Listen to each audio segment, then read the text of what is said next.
você trabalha a unidade temática denominada geometria. Um dos conceitos que a gente tem que trabalhar quando nós estamos trabalhando essa unidade temática é a questão das figuras geométricas planas. E as figuras geométricas planas, a gente sabe que tem muitas figuras. Porém, no início do trabalho da geometria plana, a gente trabalha as 4 formas básicas, que são quadrado, triângulo, retângulo e círculo.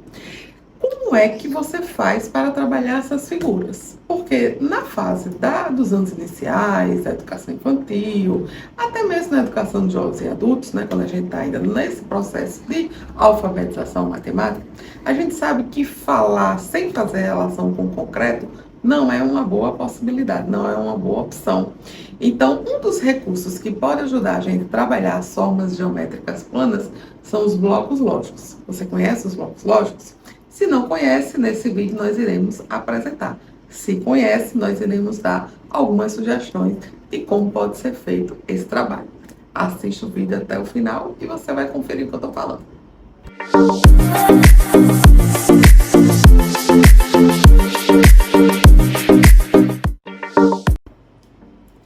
Os blocos lógicos, ele trabalha 4 atributos, certo?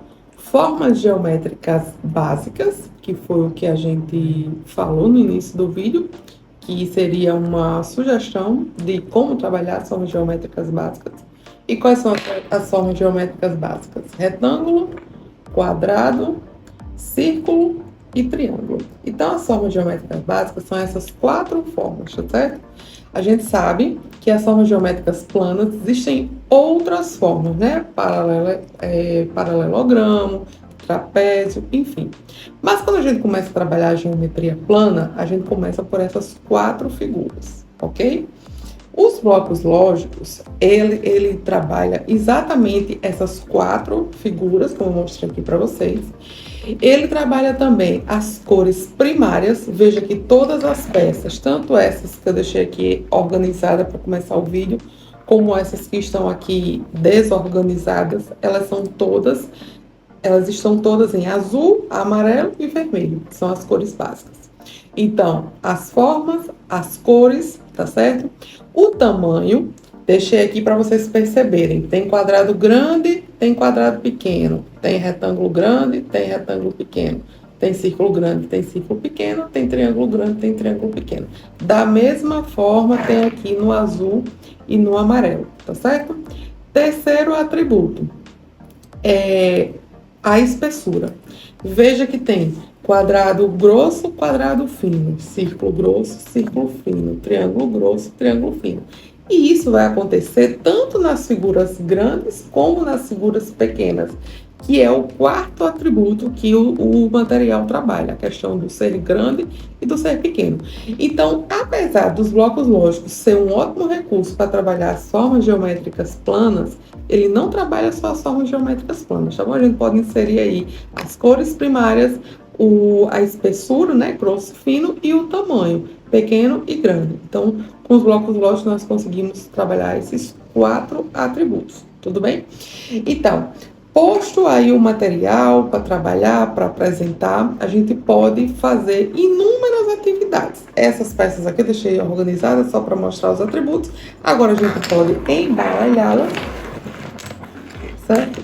E começar a sugerir atividades. Como é que a gente pode sugerir isso? A gente pode, por exemplo, trabalhar o processo mental denominado classificação. Se você disser assim, você pode dar o requisito ou você pode deixar livre para as crianças. Se você perguntasse para os seus alunos, para a sua turma, esses blocos lógicos estão todos desarrumados, como vocês fariam para arrumá-los, né? E aí você precisaria organizar os alunos em grupo, disponibilizar os blocos lógicos, um grupo dos blocos lógicos para cada grupo e deixar que eles organizassem. Muito provavelmente, eles iriam organizar por cores. Então, eles iam separar as peças vermelhas, as azuis e as amarelas. Por que eu digo muito provavelmente? Porque das vezes que eu sugeri que os alunos organizassem os blocos lógicos, geralmente eles organizavam dessa forma. Mas só tem essa forma de organizar? Não. Algum grupo pode pensar em organizar por forma geométrica. Então, só os triângulos, só os quadrados, só os retângulos, só os círculos. Outro grupo pode pensar em separar as peças. As grandes fazem um grupo, as pequenas fazem outro grupo. Pode também ser pela espessura, separar as mais grossas das mais finas, enfim. Existem várias possibilidades de classificar essas peças. Aí alguém pode pensar assim, e se a turma não despertar para que existam esses vários tipos de organização, de classificação? Como é que a gente pode fazer? Bem, é o seguinte, como eu falei, a classificação mais provável dos alunos resolverem fazer é por cor. Mas se as outras classificações não surgirem, o que você pode fazer? Você pode dar as devidas orientações.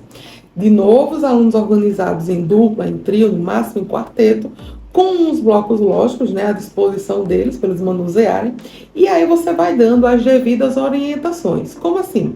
Quero que vocês separem só as formas que têm 4 lados. Então, eles teriam que tirar todas as formas que têm 4 lados. Lembrando que esse pedido que eu fiz já é um pedido dos mais difíceis, né? Bom, a gente pode classificar assim.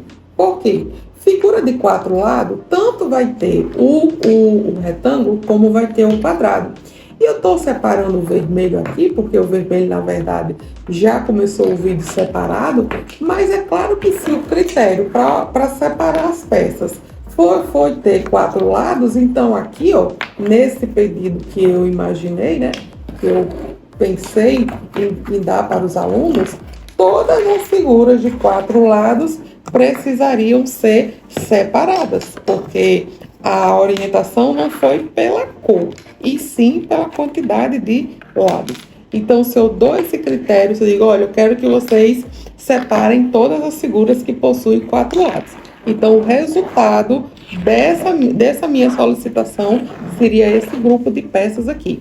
Veja que, dependendo da solicitação que você faz, mistura tudo, porque misturou grosso, fino, grande, pequeno, quadrado, retângulo. Então, depende do critério utilizado. Por isso que isso aqui é uma das respostas que eu estou dando para vocês, quando a pergunta é o que fazer para os alunos perceberem que existem outras formas de organizar os blocos lógicos. Está aqui uma das formas, né? Separar as figuras que têm 4 lados das figuras que não têm 4 lados. Ficaria aqui os triângulos e os círculos, né? E aí, esse critério que eu utilizei, vocês vão modificando. Vocês podem pedir que eles separem só as figuras com 3 lados. Qual seria a resposta?